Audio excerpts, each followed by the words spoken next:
93.5 red FM पे एक कहानी ऐसी भी सीजन 2 प्रवीण के साथ। सर्दियों की रात थी, घना कोहरा था और इतनी रात गए 2:45 बजे। बस अड्डे के पास रेन बसेरे में बैठे इक्का दुक्का बेघर लोग ही इतनी ठंड में आग जलाकर हाथ ताप रहे थे और प्रकाश बाइक कोने में लगाए सिगरेट पीता हुआ बार बार कभी अपनी घड़ी तो कभी अपना मोबाइल देख रहा था। 15 मिनट के बाद ठीक 3 बजे दूर से एक बस आती दिखाई दी तो प्रकाश ने लिहाफ से मुंह को ढका, बाइक स्टार्ट की और थोड़ा सा आगे बढ़ के अंधेरे में खड़ा हो गया। बस आकर रुकी, कुछ लोग उतर के आगे निकल गए और एक आदमी आखिर में उतरा। काली पैंट और नीली शर्ट और ऊपर से हरा स्वेटर पहने और अपने बैग को कंधे पे डाले हुए इधर उधर देख ही रहा था जब प्रकाश अपनी बाइक से उसके काफी करीब आया, कमर में लगी पिस्तौल निकाली और 4 गोलियां उसके सीने में दाग दी। वो आदमी चीख भी नहीं पाया और नीचे गिर गया। जो 1-2 लोग वहां आग के पास बैठे थे, गोलियों की आवाज सुनते के साथ वहां से उठकर भाग गए। प्रकाश ने भी अपना काम खत्म कर ही लिया था। उसने भी बाइक भगा के निकल लेना ही बेहतर समझा। घने कोहरे और ठंड में प्रकाश कुछ 2 किलोमीटर आगे ही रुका और दास्ताने जेब से निकाल के पहनने गया तो देखा जेब में मोबाइल था ही नहीं। जब पिस्तौल निकाली थी तब शायद मौकाए वारदात पर गिर गया होगा। उसने तुरंत बाइक घुमाई और तेजी से वापस उसी तरफ निकल पड़ा। प्रकाश इधर उधर देखता हुआ बिल्कुल चौकन्ना होकर लाश के पास तक गया और बाइक का इंजन बंद किए बिना ही स्टैंड पर लगा के देखा कि मोबाइल सचमुच उधर ही पड़ा था। उसने फोन को उठाया, एक बार फिर चारों तरफ देखा और पिस्तौल निकालकर बची खुची गोलियां भी उस बेजान लाश में डाल के बाइक स्टार्ट करके निकल गया। तकरीबन 20 मिनट में अपने अड्डे पर पहुंचकर 2-3 मोटे मोटे पैक पीकर सो गया। प्रकाश का काम यही था, पैसे लेकर खून करना। उसे जानने वाले उससे तब तक बात भी नहीं करते थे जब तक प्रकाश खुद चलाकर कुछ न बोले। प्रकाश जितना खतरनाक बाहर के लोगों के लिए था उतना ही उसके गैंग वाले भी उससे डरते थे। छोटी से छोटी गलती पे भी वो एक ही सजा देता था और वो थी मौत। सुबह प्रकाश की नींद खुली तो एक मामूली से आदमी की तरह ही घर से निकला और मंडी में हफ्ता वसूल करने पहुंचा। 2-3 लोगों से हफ्ता लेके पलटा। मछली बाजार की ओर बढ़ा तो पाया जिस आदमी को उसने कल रात बस स्टॉप पर गोली मारी थी वो बिल्कुल ठीक ठाक नाक की सीध में देखता हुआ प्रकाश के बगल से निकल गया और प्रकाश को देखा तक नहीं। ये उसका हमशक्ल था या फिर उसका भूत। प्रकाश जैसे पत्थर दिल की जगह कोई नरम दिल मामूली इंसान भी होता तो यही सोच रहा होता। प्रकाश ने बाइक वहीं मंडी में किनारे लगाई और चुपचाप ऐसे उसके पीछे पीछे चल पड़ा कि मौका मिलते ही दोबारा काम तमाम कर देगा। आज प्रकाश उसके पीछे पीछे एक छोटे से मकान तक पहुंचा। वह आदमी मकान के अंदर चला गया और दरवाजे को उसने बंद कर दिया। प्रकाश ने सोचा ही था कि अंदर घुस के आज गोलियों की दूसरी मैगजीन उस पे दाग देगा, लेकिन बाहर किसी चीज पर उसकी नजर पड़ी तो वो रुक गया। उस आदमी के कपड़े बाहर सूख रहे थे, वो कपड़े जो उसने रात को पहने थे, वही काली पैंट जिसमें नीचे मिट्टी के निशान अभी भी थे, नीली शर्ट जिस पे सीने पे करीब 6 छेद थे और खून के निशान वो धुलाई के कारण थोड़े हल्के हो चुके थे। प्रकाश ने तुरंत अपने एक लड़के को फोन करके अपनी बाइक वहीं मंगवा ली और उस मकान के आसपास बैठा रहा कि जैसे ही मौका मिलेगा काम खत्म कर देगा। प्रकाश वहीं खड़े खड़े बस एक मौके की तलाश में था कि तभी उसका फोन बजा। प्रकाश ने फोन उठाया तो एक आवाज ने उधर से चेहरे पर हंसी के साथ बड़े मीठे मीठे लहजे में कहा, क्यों अपना टाइम खराब कर रहे हो? मैं तो घर के अंदर हूं ही नहीं।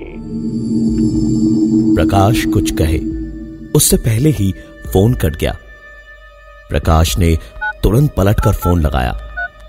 2 रिंग में फोन उठा और एक कड़क आवाज ने कहा, इंस्पेक्टर पांडे बोल रहे हैं। प्रकाश ये सोच ही रहा था कि आखिरकार ये कैसे हुआ कि उसका फोन उसी वक्त दोबारा बजा। फोन उठाने पर उधर से इंस्पेक्टर की ही आवाज थी। प्रकाश, लाइन पे तू ही है ना? फिर से गलत कामों में पड़ गया ना तू? कुछ भी करना पर मेरे हाथ न चढ़ना, क्योंकि इस बार तो बेटा मैं तेरा एनकाउंटर ही कर दूंगा। प्रकाश ने किसी तरह बात डाली और वहां से बाइक स्टार्ट करके निकल पड़ा। कई सवाल दिमाग में घूम रहे थे कि उसने किसे मारा था कल रात? इतना तेज आदमी था कि बुलेट प्रूफ पहना था, या वो मर चुका है और वो मुझ पर कैसे नजर रख पा रहा है? ये सब क्या हो रहा है? यही सोचते सोचते प्रकाश बाइक चला ही रहा था जब उसकी बाइक के शॉकर्स पे वजन धीरे धीरे बढ़ने लगा। बाइक के पीछे वाली सीट पर ऐसा लग रहा था जैसे कोई बैठा है। प्रकाश ने बाइक थोड़ी सी धीमी की तो पीछे से किसी ने प्रकाश की लापरवाही का मजाक उड़ाते हुए उसके कानों में कहा, मारेगा कैसे मुझे? पिस्तौल तो तेरी मेरे घर के पास ही गिर गई। प्रकाश ने बाइक रोकी और रास्ते के किनारे में बाइक लगाकर खड़ा हो गया। प्रकाश जैसे जालिम, पत्थर दिल और मुजरिम की आंखों में भी इस वक्त एक अजीब सा खौफ था। उसने कांपते हुए होठों से सिगरेट चलाई और बहुत बड़े बड़े कश खींचने लगा और सिगरेट फेंकते ही एक बार फिर से प्रकाश का फोन बजा। नंबर वही था। उठाकर प्रकाश ने खुद को काबू में रख के कहा, जी इंस्पेक्टर साहब कहिए, मैं बाइक चला रहा था सर, कोई गलत काम नहीं कर रहा था। उधर से एक आवाज आई, मैं इंस्पेक्टर पांडे नहीं हूं। आजा वापस, घर आ गया मैं। अपनी मौत को यह आदमी फोन करके बुला रहा था। प्रकाश के ऊपर नजर भी रख रहा था। इसका मतलब तैयारी तो इसकी भी कुछ न कुछ रही ही होगी। प्रकाश ये सब सोच ही नहीं पाया। डर, गुस्से और अपने घमंड, इन सब के मिले जुले असर ने उसके दिमाग को खराब कर रखा था। उसने अपनी बाइक शुरू की और सीधे निकल पड़ा वापस उस आदमी के घर की ओर। प्रकाश बाइक को 70-80 की स्पीड पर भगाता हुआ उस आदमी के घर पहुंचा और पूरे घर को चारों ओर से अच्छी तरह देखकर जब उसे ऐसा लगा कि कोई खतरा नहीं है तो दरवाजे को लात मार के खोलकर दनदनाता हुआ अंदर घुसा और घर के अंदर घुसते ही उसकी आंखें चौड़ी होती चली गई। अंदर टीवी पर प्रकाश के उस आदमी को मारने और वहां से भागने से लेकर वापस अपना फोन लेने आने का वीडियो टीवी पर चल रहा था। प्रकाश वहां पर किसी मूर्ति सा जड़ होकर के खड़ा रहा। प्रकाश का ध्यान एकदम से जब टूटा तो उसने तुरंत टीवी बंद किया और सीडी निकालकर तोड़ डाली और इतने में ही ऊपर छत की तरफ से आवाज आई।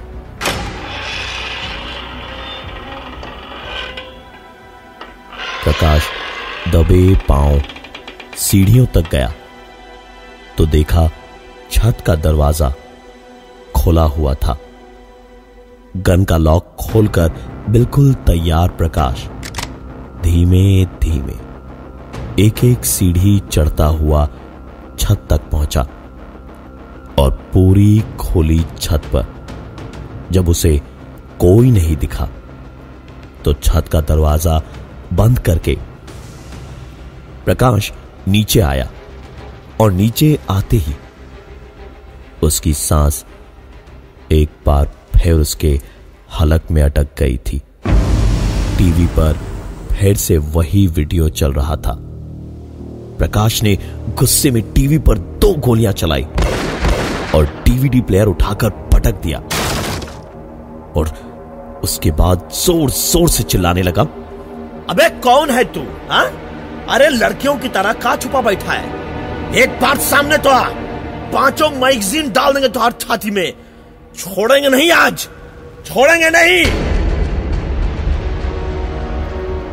प्रकाश अपनी बात खत्म करके हाँफ रहा था जब छत के दरवाजे की कुंडी के खुलने की आवाज हुई। प्रकाश बंदूक ताने उस तरफ चला तो गया, लेकिन वहां पहुंचकर यही सोचने लगा कि वो यहां आया ही क्यों, क्योंकि दरवाजे की कुंडी अपने आप ऊपर नीचे होकर खुल रही थी और देखते देखते कुंडी तो खुली ही, साथ में दरवाजा भी चरमराता हुआ बहुत धीमे धीमे खोलने लगा, जैसे कोई जानबूझकर उसे ऐसे खोल रहा हो। शायद यही एक चीज देखनी बाकी रह गई थी प्रकाश के लिए। प्रकाश ये देखते ही वहां से जोर की दौड़ लगाते हुए भागा और बाहर निकलकर बाइक स्टार्ट करने की कोशिश करने लगा। किक पर किक मारता गया, लेकिन बाइक स्टार्ट नहीं हुई। इस वक्त वहां खड़े रहकर बाइक के भरोसे रहता तो उसकी जिंदगी पे बनाती। प्रकाश वहां से बिना बाइक लिए ही भागा और सड़क पर पहुंचकर एक बस आती हुई दिखाई दी। प्रकाश ने हाथ दिखाया तो बस धीमी तो हुई पर रुकी नहीं। प्रकाश के लिए इतना ही काफी था। वो दौड़कर बस में चढ़ा तो कंडक्टर ने उससे कहा, अरे साहिब, बस अभी बस अड्डे जाकर खड़ी हो जाएगी, कहीं नहीं जाएगी, उतरिए। प्रकाश ने पिस्तौल निकाली और उसकी कनपट्टी पर लगाते हुए कहा, तो हम भी डिपो तक ही जाएंगे, चुपचाप गाड़ी भगाओ वरना यहीं तुम्हारा टिकट काट देंगे हम, समझे? एक सीट पर बैठे हुए प्रकाश की आंख लग गई और सवेरे बड़ी आवाजों से आंख खुली तो पाया कि बस डिपो में लगी हुई थी और पास ही सुबह की मंडी भी लग चुकी थी। प्रकाश बस से उतरा और एक दुकान पर उसने सिगरेट जलाई ही थी कि सामने से फिर वही आदमी उसी तरह चलते हुए उसे आता दिखाई दिया। इतनी बड़ी मंडी में और भीड़ भाड़ में क्या बिगाड़ लेगा वो प्रकाश का, यही सोचकर प्रकाश दौड़ता हुआ उसके पीछे पीछे भागा और पास पहुंचते ही उस पे किसी शेर की तरह झपट पड़ा। दोनों मिट्टी पर गिरे और गुत्थम गुत्थी शुरू हुई दोनों के बीच। प्रकाश उस पे भारी पड़ रहा था। वो आदमी थोड़ा कमजोर था। 2-4 हाथ पड़ते ही उसका हाल बहुत बुरा हो गया था। शायद गोलियां लगने से उसे कमजोरी ज्यादा हो गई थी। अब तो खेल खत्म ही था। लेकिन प्रकाश को यह होश ही नहीं था उस आदमी को मारते मारते कि वहां तो पूरा बाजार लगा हुआ था। लोगों ने बीच बचाव करना शुरू कर दिया। प्रकाश को खींचकर छुड़ाने लगे कि ठीक तभी प्रकाश की आंख खुली और उसे समझ आया कि वो बस की सीट पर ही उछल कूद कर रहा था और बस के कंडक्टर और ड्राइवर उसे नींद की धुनकी से जगा रहे थे। बस इस वक्त बस अड्डे पर पहुंच चुकी थी। कंडक्टर ने प्रकाश से कहा, उधर जाइए साहब, इसके आगे तो आपको हमारे बाबूजी भी ना ले जा पाएंगे। प्रकाश ने बस के बाहर देखा तो चारों तरफ दिन का उजाला ना होकर रात का अंधेरा, कोहरा और ठंड थी।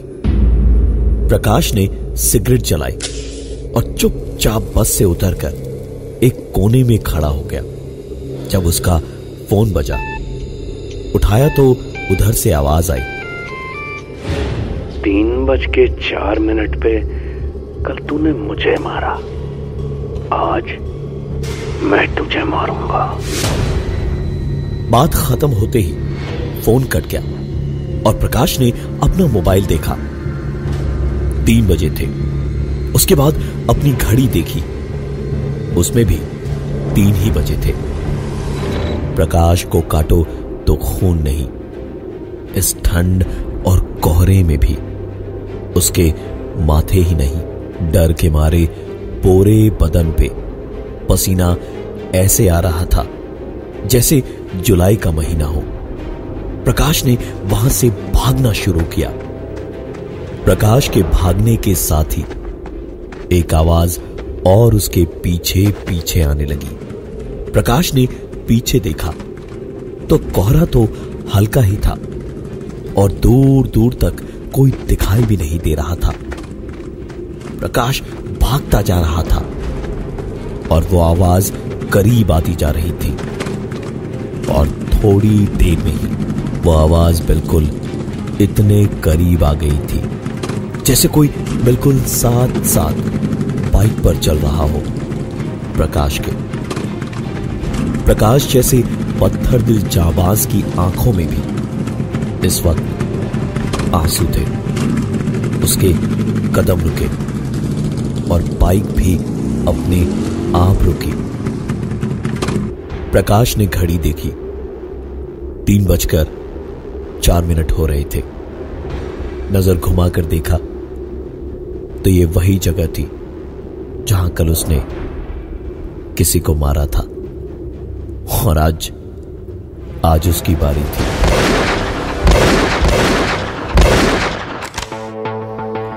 मैं हूं प्रवीण और ये थी आज की एक कहानी ऐसी ही।